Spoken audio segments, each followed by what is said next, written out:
Mais um programa que inicia nesse momento por aqui. Hoje nós vamos falar sobre nutrição infantil. Estou recebendo, aliás, com muito carinho, a nutricionista Josiele da Luz, para um papo bem legal.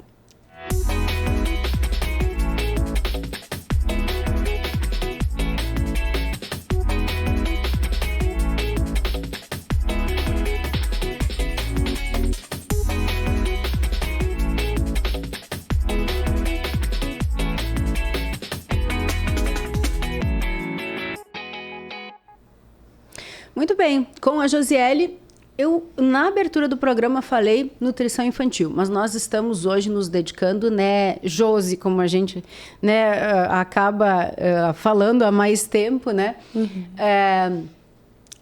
Nós vamos nos dedicar a falar sobre os primeiros 1000 dias, né? Desde a gestação, aí depois, né? Como é que nós vamos observar e cuidar da nutrição dos bebês, das crianças, enfim. Eu acredito que seja um desafio por vezes, né? Mas antes de mais nada, quero te dizer que eu estou muito feliz de te receber aqui e te conhecer um pouquinho mais, né? Para falar um pouquinho também para quem acompanha aqui a nossa programação. Bem-vinda. Bom dia, Camila. Bom dia a todos. Agradeço o convite de estar aqui. É sempre uma honra estar na Mais Nova. O meu nome é Josiele, como tu já me apresentou, sou nutricionista infantil. É uma honra estar aqui para falar dos primeiros 1000 dias, porque é o assunto que talvez seja mais falado e priorizado na nutrição infantil. São os primeiros 1000 dias de vida de um ser humano. A gente vai estar falando um pouquinho da importância, né, desse cuidado nesse período.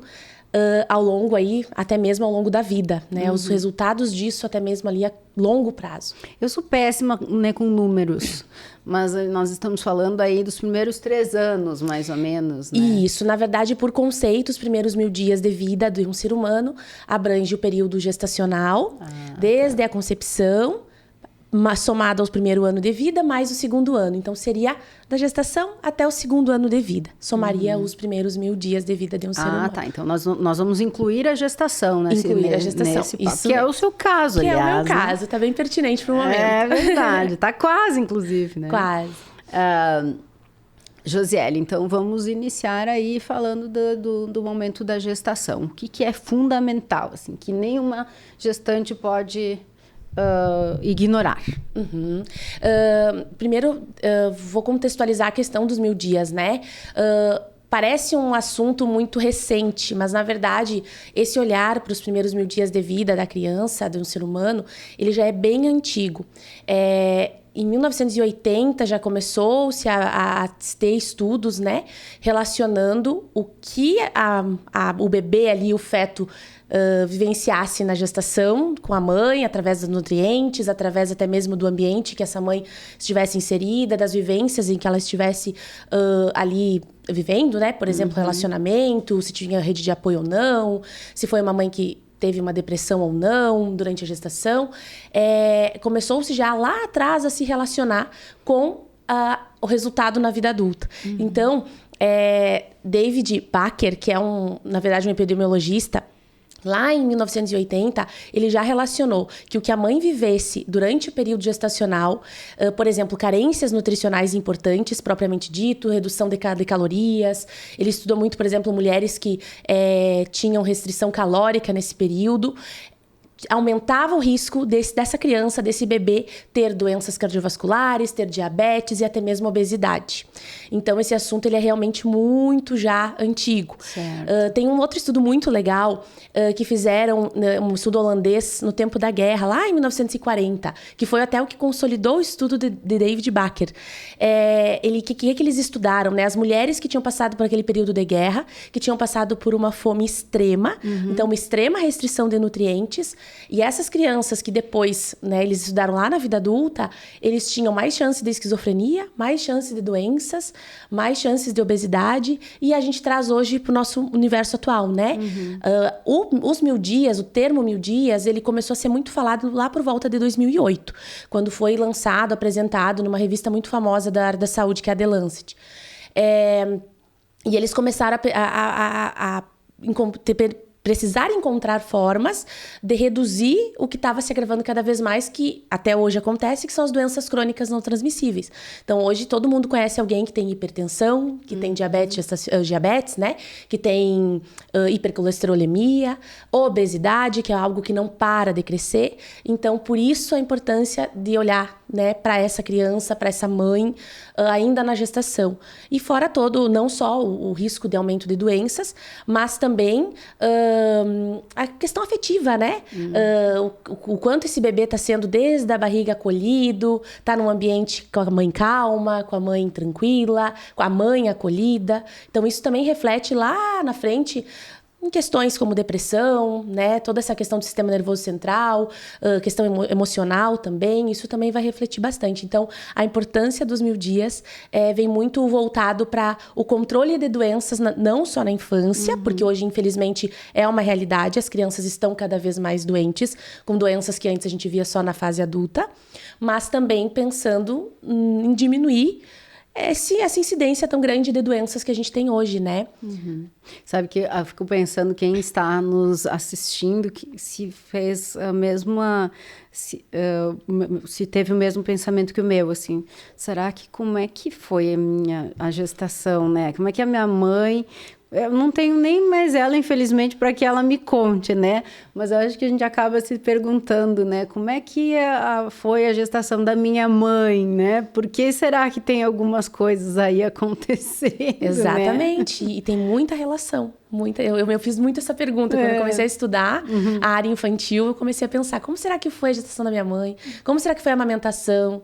Como ela estava quando me amamentava, o que ela comia quando me amamentava, né? Porque é importante também a alimentação de quem amamenta. Como é que foi a introdução alimentar? Quais foram os primeiros alimentos que eu comi? Então, a gente se pergunta realmente. E a amamentação, que é cheio de mito, né?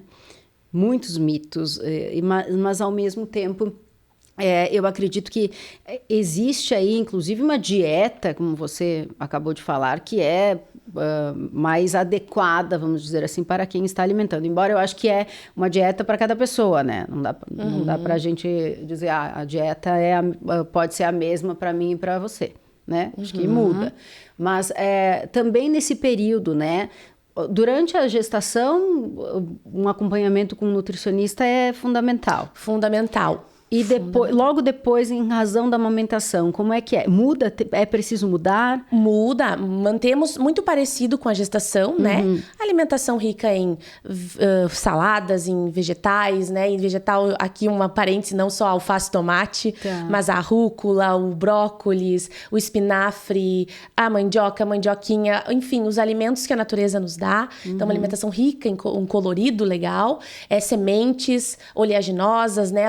O grupo das castanhas, é uma alimentação rica em proteína, é muito importante também, rica em carboidratos complexos, como a gente diz na nutrição, carboidratos que tenham mais fibra, por exemplo, a mandioca é um exemplo, o inhame é um exemplo, a batata doce é um exemplo, até mesmo os integrais, né, o arroz integral, ou um arrozinho branco, mas acompanhado de um legume. Então, fazer todo esse equilíbrio, as leguminosas, o feijão, a lentilha, o grão de bico, tudo isso vai ser importante, né, essa riqueza, as frutas, os derivados do leite, para quem tolera, né, os derivados do leite, uma opção melhor.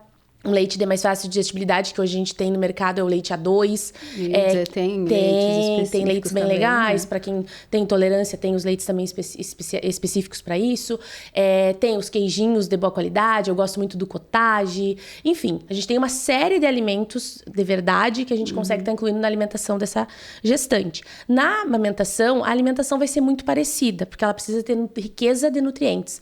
E a gente ainda fala em um acréscimo ali de energia para a produção.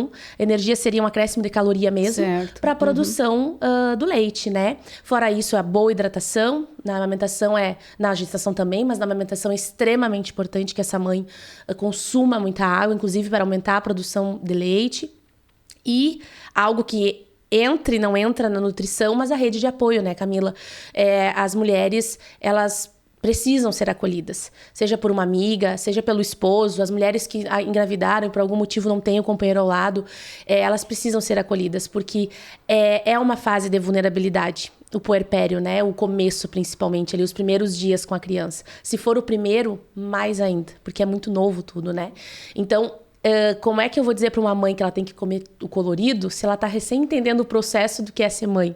Então, ter uma rede de apoio é muito interessante, né? Fundamental, eu diria, nesse período. Nesse primeiro, principalmente quando é o primeiro, como você falava, né? Porque é tudo muito novo. Muito. E há mudanças de todo tipo, né? A mulher passa por mudanças físicas, psicológicas, enfim, querendo ou não, né?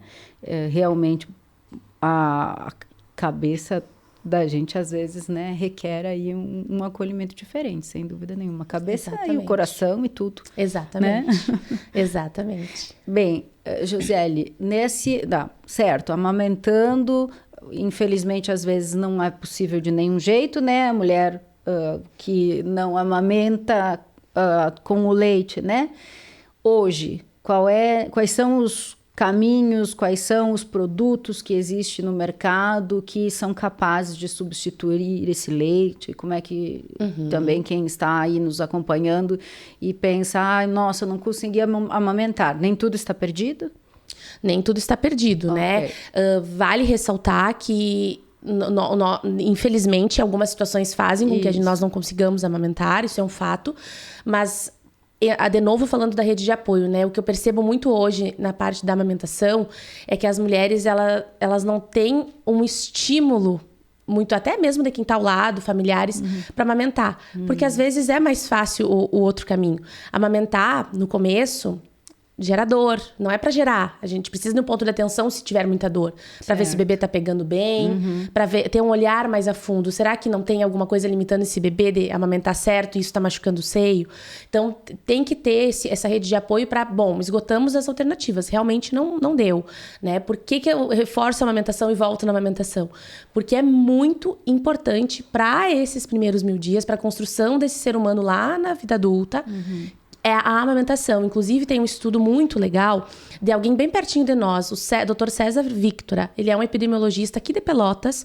Ele é a pessoa que mais estuda sobre amamentação, inclusive reconhecido mundialmente. E o que ele estudou, indo até além, assim, fugindo das doenças, porque isso é um fato, né? Protege de doenças inúmeras, mas indo até além das doenças. Ele fez um estudo de coorte, que é um estudo um dos mais potentes que a gente tem na área científica, que é o que acompanha pessoas a um longo período de tempo. Então, ele começou esse estudo lá em 82, com os nascidos em Pelotas em 82, e ele acompanhou essas crianças por 30 anos. E o que ele viu depois de 30 anos? Ele coletou essas informações lá atrás, em 82, com as mães, né? De como tinha sido a amamentação, quanto tempo durou, e depois coletou informações com os adultos, até então bebês na época.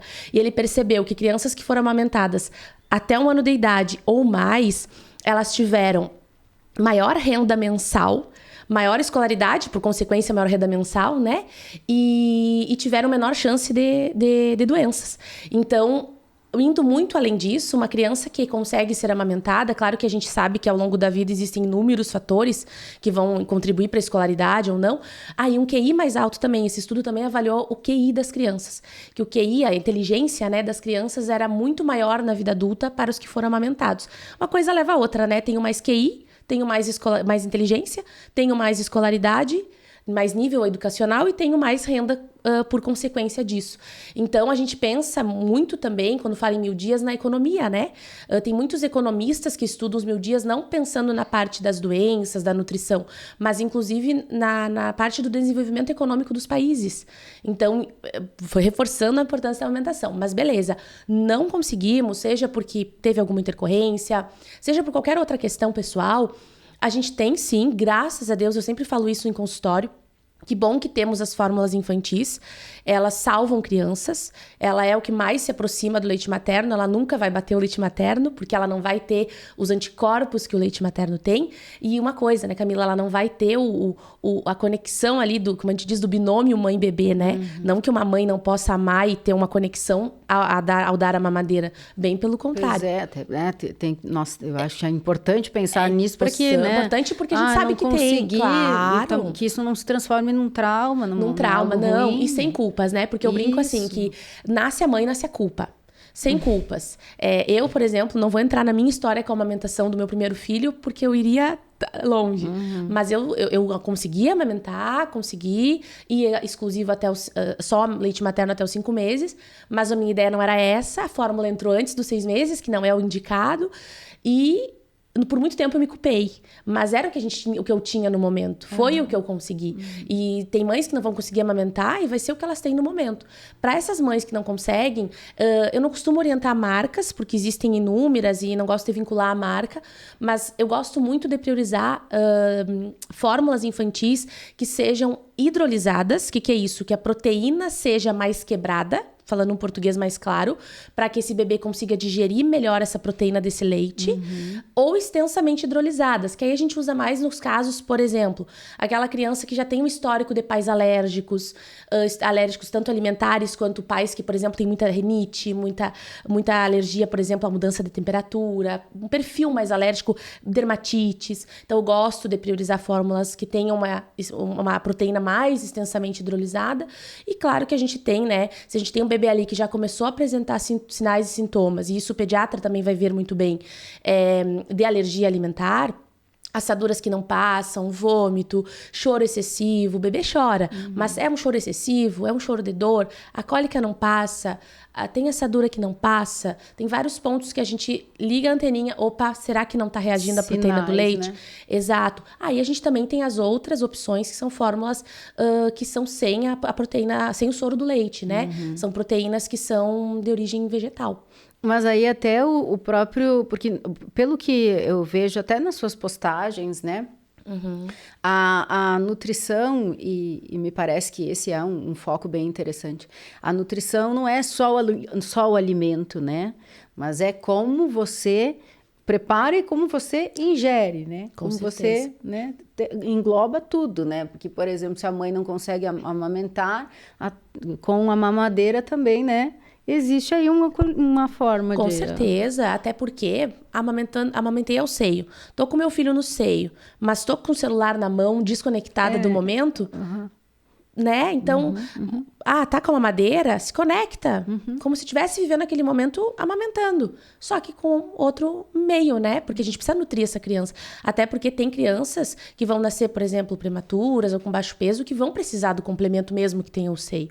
Então, zero culpas. Eu sempre sou super assim, como sou mãe também, eu falo muito para as mães, não se culpem. A gente tenta dar o nosso melhor nas condições que a gente tem, né? Então, com certeza, a gente preparar com amor, ofertar com amor, isso vai fazer a diferença, né? Até aí passando já para as primeiras, né, papinhas, não sei como é que a gente pode chamar, né? Mas o que é indicado aí quando a criança sai da amamentação, do período de amamentação, né, enfim, do leite, né, do consumo somente do leite para outras comidas,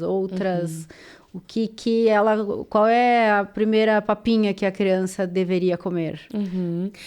Até os 6 meses, então, né? Mesmo a criança que está amamentada, a criança amamentada ou a criança que está com uso de fórmula, ela não precisa de outro alimento, só leite, nem chá, nem água, nada. Com 6 meses e com sinais de prontidão, né? O que é isso? A criança demonstrar que ela está pronta para começar, porque isso envolve controle da cabecinha, isso envolve demonstrar interesse por objetos objetos de brincar, levar na boca, demonstrar interesse pela comida que os pais estão comendo. Tudo isso seriam sinais de prontidão, mas a idade, 6 meses, a gente já pode iniciar a introdução alimentar. O ideal é que as primeiras comidinhas ofertadas sejam comidas, eu sempre digo assim, pensa que o bebê está saindo do líquido pro sólido, né? Vai ser totalmente novo. A primeira coisa que a gente tem que ter na nossa mente, pais, cuidadores, enfim, é que a criança está aprendendo a comer. A introdução alimentar, ela não é um passe de mágicas. Em uma semana a criança vai estar devorando o pratinho de comida e vai ter... Não vai dar um ser pedaço assim. de carne. Ela está aprendendo. É que nem eu sempre comparo que nem quando nós vamos lá pro Detran aprender a dirigir. Primeira vez que a gente pega um carro, se a gente nunca pegou na vida, vai ser difícil. E aí a gente vai precisar desse processo. A criança é a mesma coisa. Ela está começando a dirigir sua alimentação, né?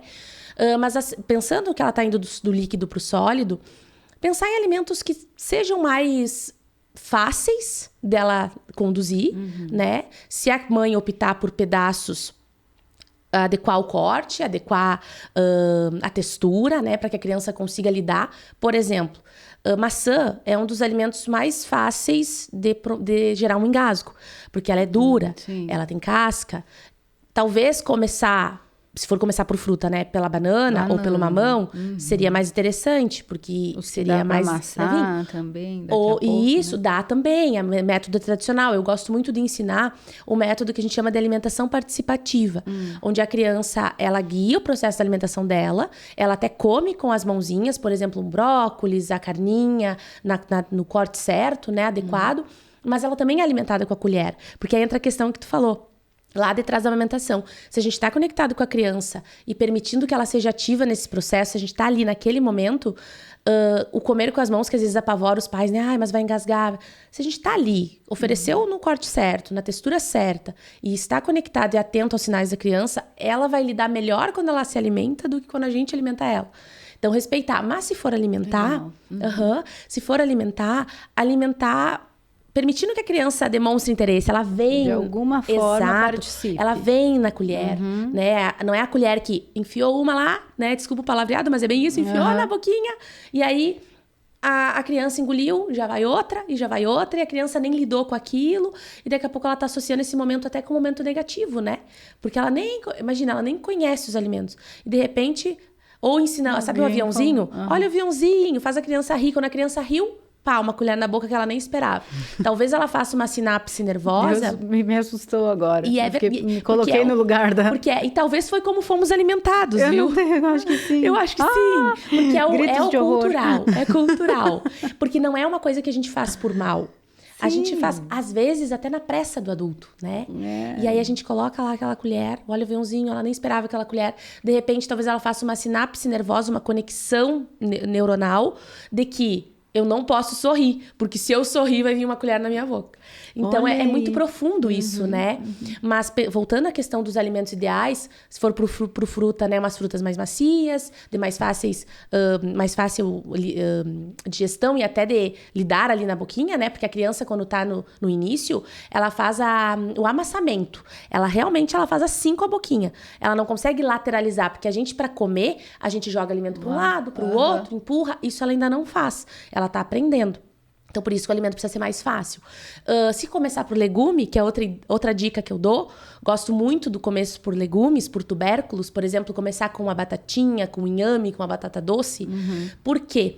Porque o nosso paladar, desde a gestação, ele já é pronto pro doce. Porque o leite materno, ele tem lactose. Sim. Então, se a gente começa pelo legume, talvez seja bem interessante para já ir ensinando esse paladar outro sabor, outro gosto ali que não é o doce, né? Mas priorizar os alimentos mais fáceis. Isso. E aos pouquinhos ir gradativamente aumentando, né? Se for começar pelo salgado e construindo esse pratinho até ficar um pratinho completo. Pois é, falando em salgado, o sal. Em que momento a gente introduz o sal na alimentação das crianças? O sal, então, a gente tem como recomendação esperar até 1 ano de idade, por conta da formação ali do renal mesmo, né, dos rins. Os rins, eles ainda não conseguem excretar muito bem alguns minerais, inclusive o sódio. Então, como o alimento já tem sódio por causa do solo, talvez acrescentar esse sal não vai ser tão legal para essa função renal. Então, batatinha, só a batatinha. Sempre o sabor do alimento como ele é. Tá. Pode estar liberado temperar, com tempero que for. Salsinha. Orégano. Eu só digo assim, não usando pimenta, o resto tá liberado. Manjerona, manjericão, qualquer temperinho caseiro, natural, pode ser seco também, não tem problema. Não precisa ser sem graça, só precisa ser sem sal. Outro fator, né, que atrapalha a questão do uso do sal é que o sal é um realçador de sabor. Então, se eu coloco sal na comida e a criança já conhece aquela comida, bom, eu não conhecia a cenoura com gostinho só da cenoura. Eu conhecia a cenoura com o sal. Talvez quando a gente apresenta só uma cenoura, esse paladar já não vai apetecer tanto. Exatamente. Então, por isso, o cuidado com o sal até 1 ano. E o açúcar? E o açúcar aguardaria até os 2. É a recomendação. Ou a vida inteira. Ou a vida inteira. Até os 2, né? A recomendação que nós temos. E não precisa, né? Fechou 2 anos, já vamos lá introduzir o açúcar. Não, começa... Eu sempre digo, introduz o açúcar no bolinho da avó, que fez lá um bolinho com açúcar, né? Na receita. Introduz um açúcar de algo mais natural. Não precisa e não deveria entrar o danoninho, né? Falei marcas, mas enfim, o iogurte lá, que é famoso. Salgadinho, balas, pirulitos. Porque isso, na verdade, benefício zero, né? Então, se isso... em algum momento vai ter contato. Eu sou muito realista. Como eu disse, né? Depois que a gente vive a maternidade, a teoria, ela muda um pouquinho Eu imagino. Muda muito. Porque em algum momento o filho vai ter contato. Vai ter a festinha que ele vai começar a ir sozinho. Vai ter contato. Vai ter o vô, vai ter a avó, vai ter talvez alguma tata, alguém que vai apresentar. E o doce, ele é um problema para nós adultos. Acho que até em algum momento, em alguma entrevista, a gente conversou sobre isso no ao vivo. O doce, ele é problema para nós. Nós temos problemas para lidar com doce. A criança, ela é uma página em branco. A gente precisa ensinar ela não que aquilo é proibido, tá num pedestal e não pode ser tocado, né? Mas que tem a hora certa, que tem o momento certo, né? Então, também ensinar essa parte comportamental. Eu gosto muito da nutrição comportamental, porque ela trabalha muito isso. Né? Não é só dizer não e não explicar por quê. Precisamos ser realistas, né? A vida vai apresentar doces também. Mas aí, voltando à questão da gestação, né? 1000 dias. Cuidados com a gestação, uma mãe que come bem, uma mãe que cuida, que faz exercício, que ao amamentar se amamentou, né? Comeu bem também, conseguiu amamentar por um tempo maior. Usou uma fórmula legal se não conseguiu amamentar e fez uma introdução alimentar bem feita, geralmente o paladar dessa criança ele já é outro paladar. Ele vai ser uma criança que vai ter um controle de apetite muito melhor, ele vai ser uma criança que vai lidar melhor com o doce, não vai ser aquela criança que vai comer desesperadamente. É bem interessante. Comer para viver, como é que não viver para comer? E não viver para comer, exatamente. Que é um ditado, né? Mas muita gente acaba se identificando com isso. Esse acompanhamento, você falava da maçã, né, Gisele, que é um alimento que você precisa ter muito cuidado, né, principalmente na introdução alimentar. No momento em que esses alimentos começam a ser incluídos, né, na dieta da criança, e antes disso também, a presença de um adulto, da mãe, de alguém, sempre durante a refeição é importante, né? Sempre, sempre. E garantir que essa criança esteja numa posição legal. Se ainda não consegue, tem todos os sinais de prontidão, tá tudo direitinho, tá com 6 meses, mas ainda cai um pouquinho no cadeirão, por algum motivo escorrega, colocar o cintinho, e eu sempre dou a dica de colocar rolinhos, pode ser de toalha, de cobertorzinho, pra ela ficar firme. Ficar sempre no ângulo de 90 também. Graus. Tá. Sempre cuidar postura, jamais alimentar a criança deitada, jamais liquidificar alimento, isso também aumenta o risco de engasgo e é bem ruim para formação, inclusive, de paladar, de mastigação. Liquidificar é algo que a gente antigamente se fazia muito. Sim. Certamente eu e tu comemos muita papa liquidificada. Eu não sei, eu queria tanto saber. Certamente, mas hoje nós não temos isso. Desde o começo, quem optar por fazer o amassado, ou o amassado em pedaços, o amassadinho é levemente amassado, deixa os grumos para que essa criança consiga já ir fortalecendo musculatura, e isso vai garantir que ela cada vez mais desenvolva essa habilidade e, obviamente, diminua o risco de engasgo, né? Mas sempre com a presença dos pais, jamais sozinho. Primeiro, pelo risco. Segundo, porque na introdução alimentar, como é um aprendizado, não é um aprendizado só de comida, né? Não é só ingerir nutriente. É um aprendizado, inclusive, de vínculo afetivo, de psicossocial mesmo, né? A gente aprende a estar no meio, né, do outro. Porque a gente só se torna ser humano quando a gente convive com seres humanos. E hoje, uma coisa que eu observo em todas as faixas etárias, inclusive desde a introdução alimentar, são crianças comendo sozinha. São crianças sem aquela alimentação em família. Antigamente, a gente tinha muito isso. Podia ser o problema que fosse o familiar. Na hora do almoço, estava todo mundo em família. E não tinha celular, não tinha televisão. Hoje em dia, não, né? A gente se desconectou muito desse momento. E como é que a criança aprende a comer? Imitando. Então, ela vai te olhar e o neurônio espelho dela vai fazer essa imitação. Se familiarizando. Eu não como ainda, já puxando lá para os 2 anos, que é uma fase que encerra ali os 1000 dias. E é onde eu brinco que as coisas começam a dar errado. Porque quando a criança desenvolve mais o cérebro e começa a fazer as suas próprias escolhas. Ela começa a decidir não comer mais legumes, por exemplo, que antes comia. Como é que eu volto a comer? Como é que eu me motivo a comer? Me familiarizando. Então, se eu tô na mesa com a minha família e tem um prato de salada e a minha mãe tá comendo, aquilo é familiar para mim, né? Então, isso é muito importante. E por conexão, né? A criança vai se conectar. Por isso que não é incomum eu ouvir das crianças seletivas, que eu atendo muito criança seletiva. Criança seletiva que come na escola. não comia o arroz com galinha, mas viu o coleguinha comendo e começou a comer. Porque a gente... Somos seres, Às né? vezes é mais simples do que Somos a gente pensa, seres né? que precisam pra do mudar outro, isso. né? Então, sim, precisa da presença do adulto. E eu vou além. Se puder, eu sei que é difícil, já vivi a introdução alimentar uma vez. Não precisa ser sempre, não é uma coisa que a gente só orienta, mas é uma coisa que eu exija como profissional. Mas eu oriento os pais que sempre que puder, comece já a ensinar essa criança a comer junto, no mesmo momento que os pais estão comendo, sempre que possível. Nem que seja uma refeição por dia. Para fazer todo esse processo que eu acabei de falar, né? E para a criança já ir se acostumando. Porque senão fica sempre aquela criança, come primeiro ou come depois, né? E claro que vai ter dias que isso vai acontecer, tá tudo bem.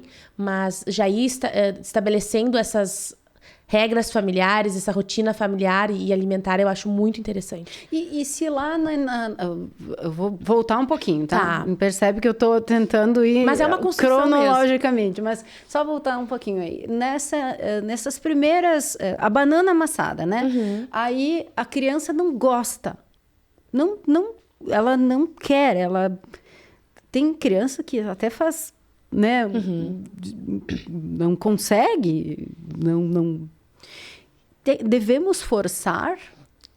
Eu digo que forçar nunca vai ser o caminho. Tá. Mas tem 2 pontos com relação ao que tu comentou. E eu escuto muito em consultório isso. Ele não gostou. Pois a banana, principalmente, eu sou uma apaixonada por essa fruta. Mas a maioria das pessoas me diz, não consigo nem com o cheiro. E daí eu penso, a criança pode não gostar? Ela está permitido isso? É permitido não gostar? É permitido? Bom, 2 pontos, gostar? né? Na introdução alimentar, ela vai estar aprendendo. Então, como ela está aprendendo e só tinha contato com leite materno ou fórmula, ela vai fazer inúmeras caretas. Para a banana, para os ácidos, então, é tão bonitinho. É uma maldade, mas é tão bonitinho botar ali um maracujá para a criança comer, fazer uma careta. Que eu adoro. É lindo. Ela vai fazer careta. Ela vai fazer careta para inúmeros alimentos, principalmente aqueles com mais informação sensorial. Então, o primeiro ponto é alinhar a expectativa e saber que essas caretas vão acontecer e não se trata de um não gostei, né? Nós reação. Adultos julgamos como reação de não gostar ou gostar. Mas é muito além disso. Ela tá só aprendendo, ela tá só reconhecendo aquela sensação ali de sensorial. Antes de dizer que ela não gosta. Isso. Mais ou menos isso. Outro ponto, para a criança não gostar de um alimento, a gente precisaria, tem estudos que já falam mais vezes que isso, mas expor pelo menos 30 vezes o mesmo alimento, para que a criança não gostasse. Isso significa, para dizer, né, que a criança, olha, eu acho que realmente tem uma aversão. Não. Isso significa dizer que a banana tem que ir 30 dias direto? Não. Expõe a banana. A introdução alimentar é uma diversidade alimentar. Então, a gente não precisa sempre ficar na banana. Até porque a ideia é apresentar vários tipos de fruta. Expõe a banana. No outro dia, a gente vai trabalhar com mamão. No outro dia, a gente vai trabalhar com maracujá, que é uma fruta que a gente pode dar de colher, a semente pode ser engolida facilmente. No outro dia, a gente vai trabalhar até com limão, porque não, falando em frutas, né? É uma experiência para todo mundo, É uma né? experiência. E depois, na outra semana, eu vou voltar com a banana. Fiquei até os 9 meses e não adianta. A banana, ela gospe. Outra coisa do cuspir, né? O cuspir, às vezes a gente confunde muito com a questão do reflexo de Gag, né? A criança, sabe quando a gente coloca o dedo na garganta e dá aquela náusea? A criança, ela tem isso muito aqui, muito no começo da boca. Então, às vezes, ela cospe como uma segurança para ela mesma, de que ela não tá tolerando aquele pedaço, enfim. Não é porque não gosta. Não é porque não gosta, exatamente. Então, esses 2 pontos. Apresentar várias vezes e cuidar para ver se isso não é um reflexo. O reflexo natural, fisiológico, né, de defesa do corpo dela. Chegou nos 9 meses, mesmo assim essa criança está evitando, o exemplo que tu deu, a banana, a gente já consegue com 9 meses entrar com preparações. Que não vão ter açúcar, não vão ter sal, mas vão ser preparações. Então, daqui a pouco, uma panquequinha de banana, um bolinho de banana. E assim a gente vai conseguindo descobrir formas que, olha, não curto. Por exemplo, eu adulta. Não curto muito a berinjela. Mas se fizer a berinjela lá naquele prato ratatouille, eu gosto. Eu amo berinjela. Ou no caponata, amo. Mas não é um legume que eu ame de paixão. Mas eu descobri formas de trabalhar. E essa é a chave para a alimentação infantil. Descobrir formas de apresentar para a criança de maneira que ela vá criando segurança e aceitando mais. Principalmente nessa fase, que aí agora eu que vou ir lá pra frente dos 2 anos, né? Mas que a gente vai ter que ir lá pra frente em função do nosso tempo. Mas então, aí a gente chega lá na frente. E aí há algo que eu gosto muito também do teu Instagram, que eu sigo muito. Embora eu não seja mãe, né? E não tenha pretensão de ser, mas eu acho interessante ver esses momentos em que a criança participa do preparo. Do preparo. Me parece que é uma chave de sucesso. Muito. A criança tem que colocar a mão na massa. Claro que a gente tem famílias que às vezes não têm tempo de cozinhar, famílias que não gostam de cozinhar, isso é uma realidade também. Mas levar a criança para a cozinha trabalha matemática, tudo. Trabalha questão motora, trabalha concentração, trabalho sensorial, lateralidade. Incrível. E isso a gente já consegue fazer, lógico que a gente não vai levar um bebê de 6 meses para cozinha, mas a gente já consegue trabalhar o sensorial através do alimento desde os 6 meses, com atividades sensoriais, porque o bebê é muito sensorial. E depois, com 1 ano e 6, o bebê deixa de ter essa fase oral, onde tudo vai na boca, e passa a querer explorar o mundo. E aí é a fase que eles mais amam ir pra cozinha. Porque aí aquilo pra eles é um universo de possibilidades. Uhum. E quando eu faço a minha comida, quando eu faço aquela experiência, porque pra eles é quase que uma experiência, né? Sim. É uma química mesmo, uma receita é uma química, é muito mais atrativo e curioso eu provar o que eu fiz. Então, eles se realizam. Eu brinco que não sou eu. Uhum. A mágica vem da nutrição, do ato ali, da nutrição infantil, do cozinhar junto, do proporcionar um ambiente de leveza. É diferente eu trazer uma criança para fazer um bolo de cenoura, aquela criança que não gosta de cenoura, do que eu colocar no prato a cenoura e dizer que experimenta. Uhum. Não, mas eu tô com medo, porque tem isso, né? A partir dos 2 anos a criança começa muito forte com as emoções, medo, nojo principalmente. Tanto que teve o filme Divertidamente aí que falou muito disso, né? Medo, nojo, então aquilo, ansiedade. A cenoura ela comia antes, não come mais. Ela começou a ter emoções que antes ela não tinha. Uhum. Um bebê não sente nojo e medo. Uma criança maior começa a sentir mais aflorado e ter mais uma opinião, né? Então, eu dizer experimenta para uma criança que acha que a cenoura é horrível, é quase que impossível que ela vá comer. Pelo contrário, vai fazendo um bloqueio no cérebro cada vez maior. Por isso que, talvez ao invés de dizer experimenta para o alimento recusado, é melhor eu fazer uma receita que envolva aquele alimento e eu nem crie expectativa do comer. Porque automaticamente essa criança vai sentir curiosidade. E se, por acaso, ela provou, por livre e espontânea vontade, e ela não gostou, um pedido aos pais, não falem, ai, mas tá tão bom, tu que fez. Porque isso faz com que a criança pense assim, eu não consigo viver a experiência de experimentar. Eu não sou capaz de experimentar. Não quero repetir essa experiência. Certo esse negócio. E aí lá no cérebro da criança, mesmo que inconsciente, quando ela viver a experiência de fazer uma receita de novo e chegar no momento de provar, ela vai pensar, se eu comer, engolir e não gostar, eu vou entristecer meus pais. E isso eles veem às vezes até no semblante. Então por isso que eu digo, a expectativa tem que ser 0. A entrega tem que ser 100%. A expectativa tem que ser 0. Porque vai fluir. Às vezes não flui na primeira receita, às vezes flui na segunda, na terceira, na quarta, mas flui. É uma sequência de tentativa e erro. É uma sequência. Por isso que o nome... Às vezes não, né? Dessa área específica da seletividade alimentar, a gente chama de terapia alimentar. Porque é que nem quando vamos num psicólogo. Por algum motivo, vou lá num psicólogo. Eu não consigo em uma semana estar resolvida. Pelo contrário, né? A gente nunca quer alta de psicólogo, porque vira o melhor amigo. Meu amor. É verdade. Forever. E a comida é a mesma coisa. É a mesma coisa. Mas olha, teria muito ainda a se falar, muito, né? Muito. Mas quem sabe numa próxima, né, Josiele? Mas né, eu falei tanto das tuas redes sociais, acho que se puder compartilhar aí para quem está na nossa companhia, sim. Como é que a gente encontra lá? No Instagram, o meu usuário é nutri.josiele da Luz. Eu tô à disposição, agora quase em licença, mas no que precisarem de mim, as mamães, enfim, né, cuidadores, avós já me chamaram, dindas, eu estou à disposição. Não me abandonem, eu brinco que não me abandonem no puerpério, podem me chamar. Não. Né? Que eu tô à disposição para sanar qualquer dúvida. E é só a questão da licença, sim, né? Não tenho ainda um prazo certo de retomar os atendimentos, mas acredito que num prazo não tão longo, eu volto aos atendimentos presenciais. Com mais experiência. Com mais experiência, com experiência dupla agora. Mas é o terceiro, né? É o segundo. É o segundo? Por que eu pensei que fosse o terceiro? Não, acho que eu já entrevistei uma outra profissional que também estava grávida e era o terceiro. Então, é por isso que eu me confundi. Então, temos mais uma experiência para vir pela frente. Quem sabe aí, numa próxima oportunidade, possa servir, inclusive, uma bagagem né, diferente, né? Para que nós possamos conversar por aqui sobre isso. Obrigada mesmo. Eu que agradeço, Camila. Muito obrigada pelo convite. Legal. Então, gente, nutrição infantil. Olha só, dicas interessantes, orientações, informações que, por vezes, né, a gente não para pensar, mas faz toda a diferença lá na frente. E é assim que a gente encerra mais um Saúde, Bem-Estar Podcast.